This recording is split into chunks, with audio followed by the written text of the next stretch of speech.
Seguimos en Futuro Regional, estamos con los doctores José Luis Giacometti, Adrián Ruiz, José Ferrara. ¿Qué tal? Buenas tardes. ¿Qué tal? Buenas tardes. Bueno, como todos ustedes saben, la semana pasada la Presidenta de la Nación descabezó a la Secretaría de Inteligencia, echó a 2 pingüinos, luego pidió la renuncia de otro conspicuo espía, Stiuso, creo que es el apellido, que tuvo, me acuerdo que adquirió popularidad en la época en que Gustavo Vélez era ministro de Justicia, porque hizo público su identidad. Yo no sé si eso no está penado por ley, pero quería preguntarles, por algunos artículos que he leído últimamente, la estrecha vinculación que hubo, al menos desde Carlos Menem a la fecha, entre la ex-CIDE, ahora la Secretaría de Inteligencia, y los jueces federales. Adrián, ¿es realmente así? ¿Los jueces federales, cuando quieren activar una causa, reciben información de los servicios de inteligencia? ¿Son los jueces federales empleados de la ex-CIDE, ahora Secretaría de Inteligencia? Bueno, en principio trabajan conjuntamente en muchas causas y eso me parece normal y hasta me parece racional. En ciertos casos son verdaderamente complicados de analizar. ¿Vos te acordás de la Orden del Martillo? Sí. Que los jueces federales no trabajarían para la CIDE o para otros servicios de inteligencia extranjero. Sí, sí. Eso siempre me quedó una gran duda. Nos merecemos un debate, pero sobre todo una investigación para saber qué función tiene la CIDE. La CIDE ha tenido posiciones que realmente no hay ningún Estado que no pueda tener un servicio de inteligencia, pero también tenemos que discutir para qué queremos un servicio de inteligencia.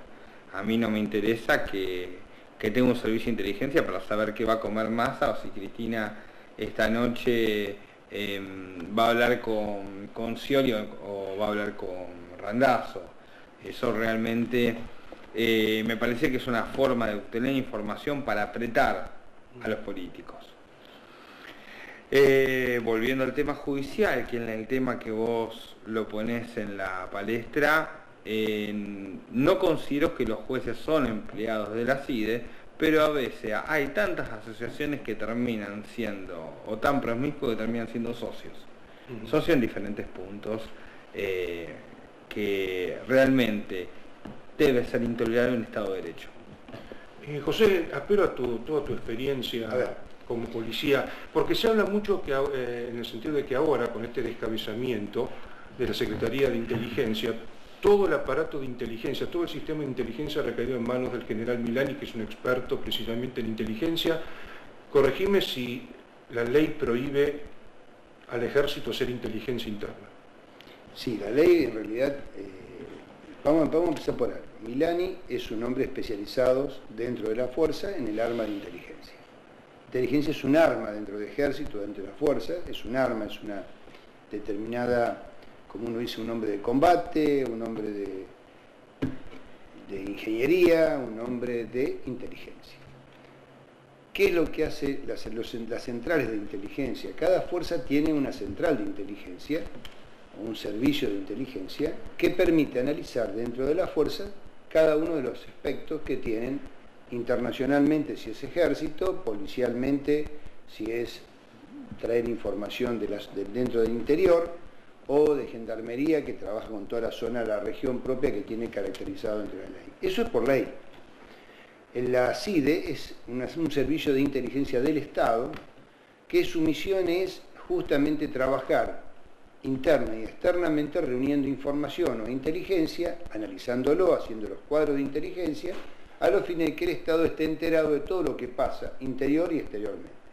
Cada embajada, cada consulado en el exterior tiene hombres de la CIDE, cada destacamento, cada lugar dentro del país tienen hombres de la CIDE que van a tratar de instrumentar a través del conocimiento general y a través de un montón de elementos que van reuniendo cómo se están manejando las sociedades, con lo cual se puede analizar desde estadísticas electorales, desde movimientos de determinados grupos que puedan perjudicar el normal desempeño del Estado, ¿no es cierto?, pero no como un elemento político opositor, sino como un elemento que pueda tocar de alguna manera la defensa propia del Estado.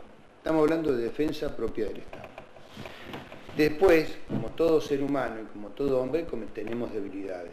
Y como todo hombre que tiene debilidades, muy posiblemente cualquier servicio de inteligencia termina realizando o otorgando determinada información que debe reunirse para defender al Estado y lo que no se tiene que desechar, reúne esa información y se la da de alguna manera a sus superiores, y sus superiores le entregarán al poder político de turno, con lo cual estarían siendo un poco cambiando la realidad de lo cuales son las funciones del servicio de inteligencia.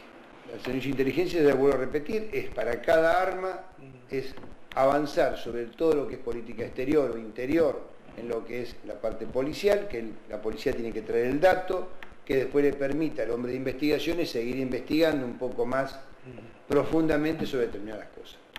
En la realidad, en los estados, los de que tienen el poder en la mano, que son los candidatos que manejan el gobierno, utilizan determinada información de esa para, de alguna manera, controlar a la oposición. José, escuchándolo al doctor Giacometti, me venía a la memoria entonces la CIDE no fue capaz de prever, por ejemplo, el atentado a la AMIA. Se había producido el atentado a la Embajada de Israel en 1992, 2 años después. Ni que hablar lo del hijo de Carlos Menem, claro, bueno, pero ese es un tema que aún no ha sido resuelto. La pregunta es, como abogado, fundamentalmente hombre del derecho, dentro del Estado de Derecho, ¿se puede controlar una estructura como la Secretaría de Inteligencia? Por supuesto que sí. El tema es lo que decía Adrián, o sea, la palabra inteligencia siempre da resquemor de decirlo, y el ciudadano sin conocimiento, cuando le dicen de un servicio de inteligencia, se incline más a que no exista a que exista. En realidad me parece que es importante que exista, pero lo fundamental, lo que decía Adrián, es para qué se usa esa información. Y lo que decía José Luis, bueno, ni que hablar, más allá que conoce mucho más el tema que nosotros. O sea, si se usa como en beneficio de lo como, por ejemplo, como para prevenir lo de la AMIA, obviamente, ¿qué Estado no va a querer tener un buen servicio de inteligencia? Ahora el tema, si nosotros lo usamos para extorsionar a futuros candidatos, para extorsionar a futuras personas o para desvirtuar la información que se tiene, me parece que es terriblemente dañina. Y me parece que ahí se basa todo el eje del servicio de inteligencia.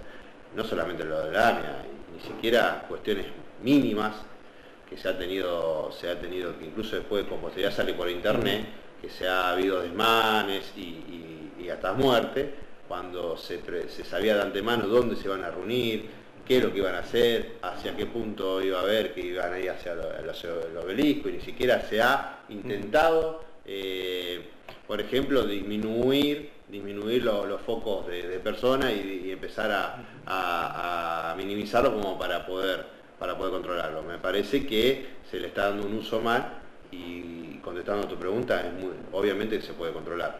Como todo servicio, puede ser fácilmente controlable. El tema está si se quiere controlar. Estos conceptos... Perdón, ¿cómo que si se quiere controlar? Yo no creo que haya ningún presidente en la República Argentina, al menos, o en el mundo, que no desea tener bajo control a su servicio de inteligencia. El tema es que no lo use en beneficio propio también. Ahí está, también hay una autonomía también del servicio de inteligencia, tiene una autonomía desde años. Claro, perdón, eso también... Sí, porque yo recuerdo, reitero lo que dije hace un minutito, lo que dijo Gustavo Vélez en su momento, que Estiuso le estaba armando un Ministerio del Interior, algo así paralelo. Por eso...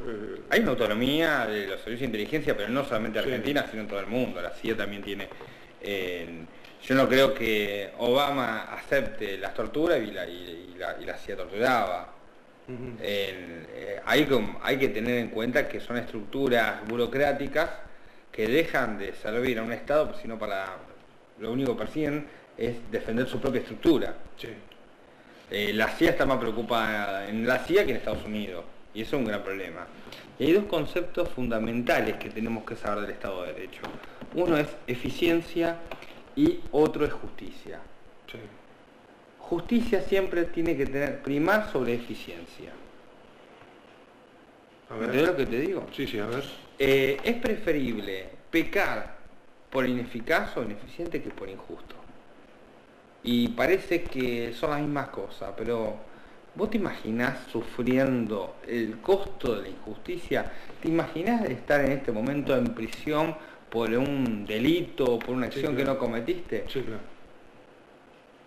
Y ahí te das cuenta que es mejor que cuando dice no, es preferible que un delincuente recupere la libertad por ineficiencia que meter a una persona inocente por una cuestión de justicia.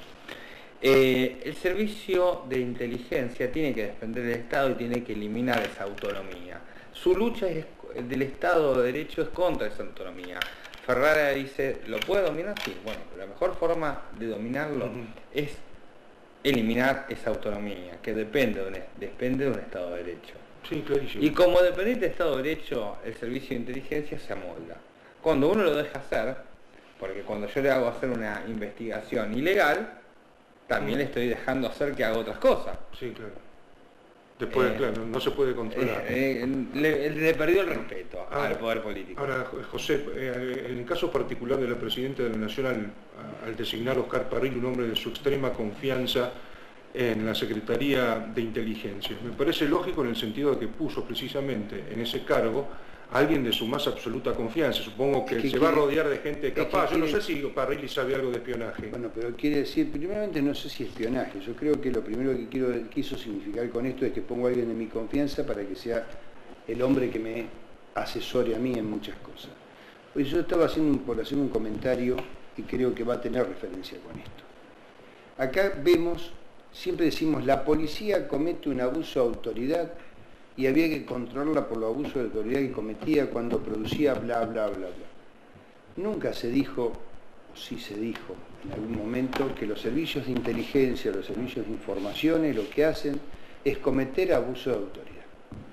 Pero no nos olvidemos una cosa, el abuso de autoridad que cometen ellos, o que comete la policía, es porque el poder político permite que se realice el poder de autoridad o el abuso de autoridad, porque es a conveniencia del poder de turno. Pero vos me decís, recién la Presidenta designó al hombre de confianza de ella. ¿Para qué?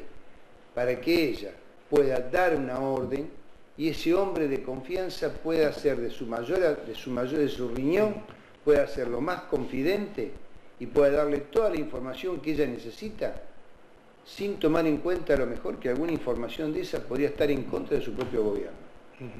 ¿Qué quiero decir con esto? Que posiblemente ese hombre está predispuesto a cometer un abuso de autoridad sobre sus hombres, porque la Presidenta de alguna manera le exige a él, por un abuso de autoridad de la Presidenta, que le dé una información que no tiene por qué llegar o no se tiene por qué realizar esa búsqueda. Lo que tiene que hacer inteligencia es buscar algo internacional, no lo interno. Posiblemente sí salga a buscar a través de ese hombre que pone la Presidenta los elementos internos, que sean quizás de cómo se va desenvolviendo, qué es lo que no se va desenvolviendo o cómo se desenvuelve la oposición. Y ahí entraríamos en un abuso de autoridad. O quizás, José, el objetivo último sea que toda la inteligencia quede centralizada en la figura del general Milani. ¿Y qué opinión te merece a vos la figura de Milani? Porque provocó una polémica muy, muy grande. No, es una persona que sabe sobre inteligencia, como te lo decía José Luis, que José Luis sabe mucho más que nosotros sobre el tema, pero bueno, me parece que lo fundamental, yo me acordaba mientras hablaban, un ejemplo muy tonto, pero bueno, me acordaba de la gelatina, ¿vio? Cuando echa la gelatina copia la estructura donde cae, o sea, si es cuadrado sale cuadrado, si es con forma sale con forma. En realidad acá, como toda estructura de poder que decide no deja de ser eso, responde a directivas claras. En la medida que las directivas sean claras y que no vayan en función de que se cree una autonomía como dijo Adrián, me parece que es todo muy fácil controlable y es necesario tenerla. En la medida que nosotros demos distintos discursos y Milani tenga alguna ultra intención, nos vamos a ver en problemas. El debate va a ser la plata.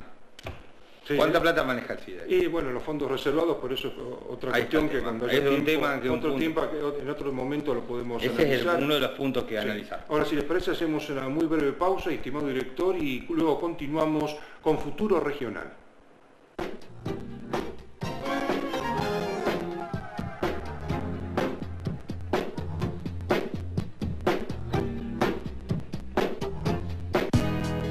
Astor Delivery Café en el centro de Rosario.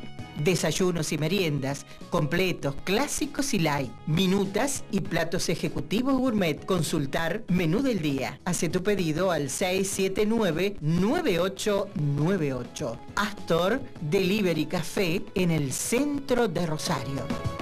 Peatonal Córdoba, 984. Far One, la número 1 en descuentos. Córdoba 977. Envíos a domicilio 448-1444. Vos también podés ser parte de Radio Gran Rosario y tener tu propio programa. Ingresá a www.radiogranrosario.com o .com.ar e informate. Queremos conocer tu propuesta. Rosario 88.9 Radio Gran Rosario. El sonido que buscas.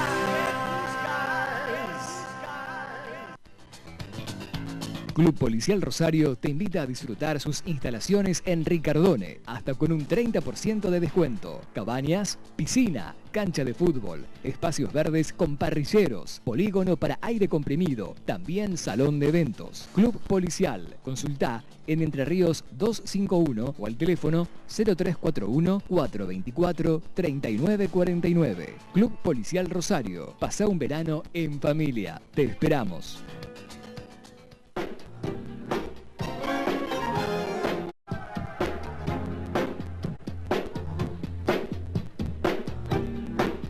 Seguimos en Futuro Regional, estamos con los doctores Adrián Ruiz y José Luis Giacometti. ¿Qué tal? Buenas tardes. ¿Qué tal? Buenas tardes. Adrián, es común que la gente, un buen porcentaje del pueblo argentino piense con respecto a los delincuentes que se pudran en la cárcel porque nos arruinaron, sobre todo las víctimas, que se queden en la cárcel todo el tiempo que sea posible. Y en un trabajo que pude leer en las últimas horas por Google, leí que los medios de comunicación fogonean esta manera de ver la seguridad, que pasen el resto de sus días en la cárcel, y hay unas características fundamentales. Por ejemplo, la reiteración obscena de imágenes morbosas. Por ejemplo, hacer creer a la gente que el problema de la inseguridad no tiene solución y que es un problema que es de por vida. El sensacionalismo como modalidad discursiva de la argumentación. Es decir, que para convencer a la sociedad que la cárcel es el único lugar al que pueden ir los delincuentes y que la respuesta al aumento de crímenes son leyes más duras y con mayores penas. ¿Vos crees que esto, en cierta manera, pueda responder a la criminalidad mediática? En fin, ¿vos crees que esto es un problema ideológico en el fondo? Sí, es la criminalidad mediática. La criminalidad mediática construye un delincuente y diluye a otros delincuentes. La criminalidad mediática selecciona.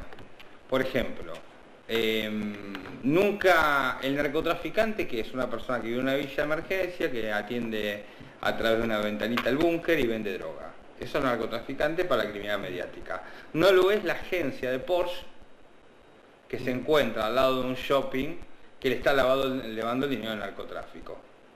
¿Pero por qué no lo es? Porque si hablamos del sentido común, sí, es más traficante que le lava el dinero con su agencia de Porsche al lado del shopping que el delincuente, que la persona que está en un búnker. ¿Pero por qué viene esa lección? Esa lección viene porque la criminalidad mediática se nutre publicitariamente del agenciero de Porsche o de cualquier otro vehículo de alta gama y no se nutre de del estereotipado como delincuente villero de los barrios pobres excluidos. Por eso hay que tener en cuenta que cuando vamos a formar la idea, la figura del enemigo, porque la criminalidad mediática dice nosotros o ellos, no sé si vos te diste cuenta, sí. Me van a pegar un tiro, me van a matar en cualquier momento, dice el periodista, se desespera ante una situación que quizás nunca le ocurra. Porque si vamos a ver quién son las mayores víctimas de delitos graves, son gente excluida. Los barrios pobres o excluidos son donde más demora la ambulancia, los barrios pobres y excluidos son donde más demora en llegar la policía, y es donde la mayor cantidad de víctimas de armas de fuego, de armas blancas, llegan a los hospitales.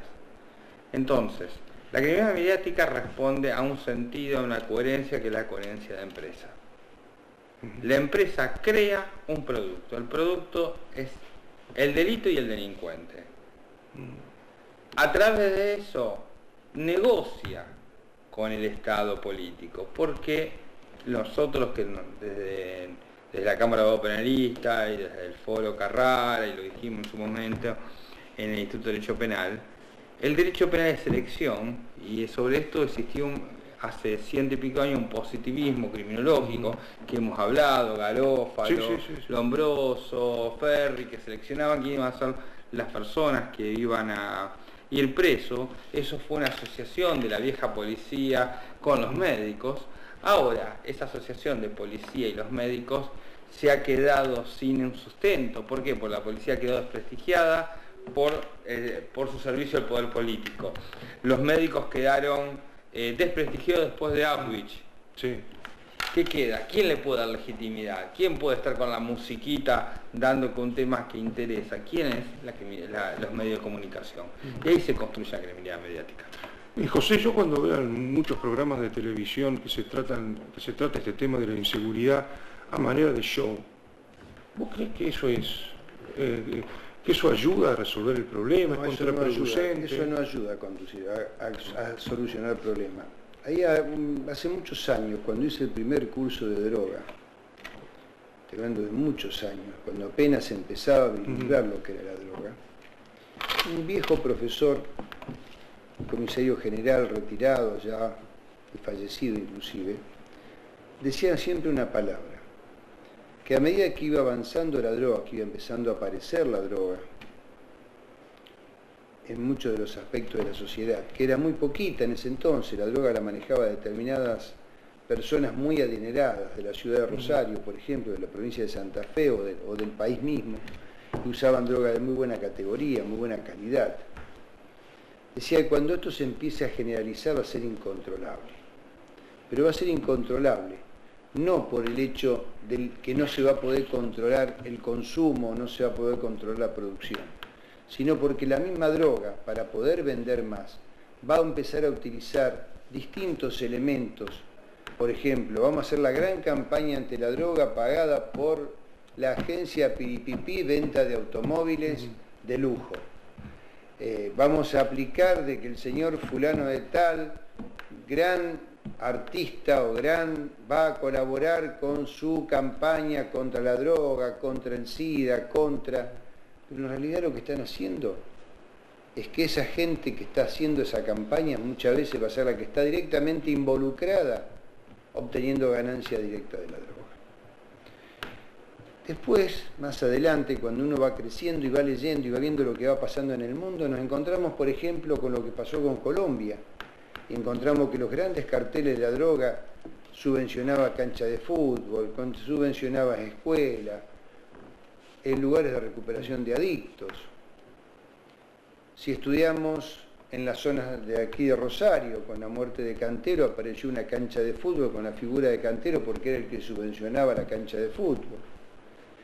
Entonces nos preguntamos, ¿por qué hacen todo eso? Porque es la forma de invertir el dinero en que la sociedad crea que le está colaborando con ellos y los medios de prensa entran en la misma, porque los medios de prensa, o sea, los medios mediáticos, toman a esa gente que va abonando grandes sumas de dinero en grandes publicidades, toma esas publicidades, la esparcen, la distribuyen, y son las grandes campañas antidroga y anticonsumo y anticonsumo de alcohol y de droga y de todo lo que ustedes quieran, y en realidad lo que estamos haciendo es fomentándolo más.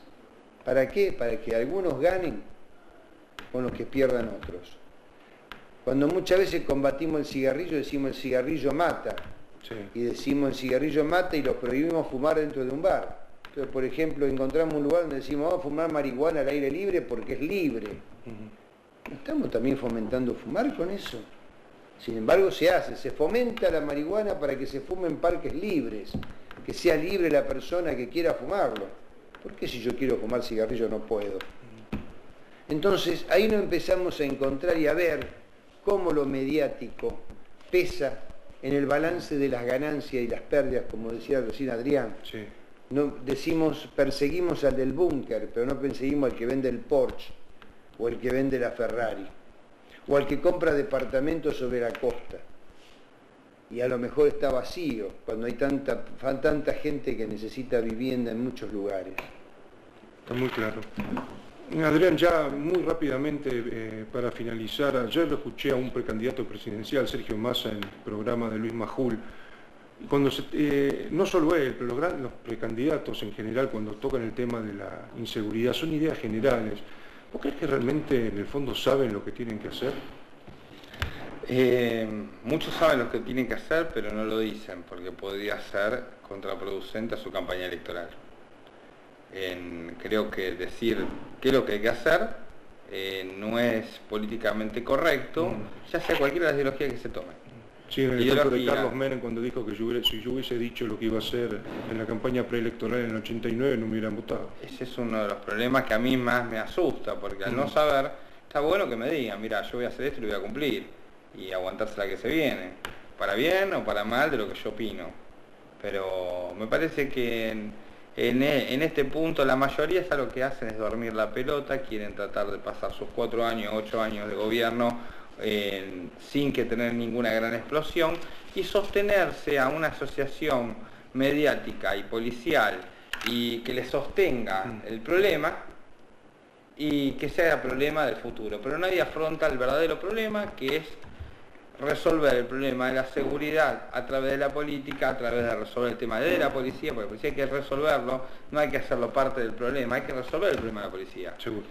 Si no resolvemos y le vamos a usar de fusible, vamos a tener circo y barro para 100 años. Doctores Adrián Ruiz, José Luis Giacometti, muchísimas gracias, felices fiestas a ambos. Nos reencontraremos lo más rápido posible, Dios mediante, el año que viene. Ahora, si le parece bien, estimado director, hacemos una muy breve pausa y luego continuamos en Futuro Regional.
Rosario.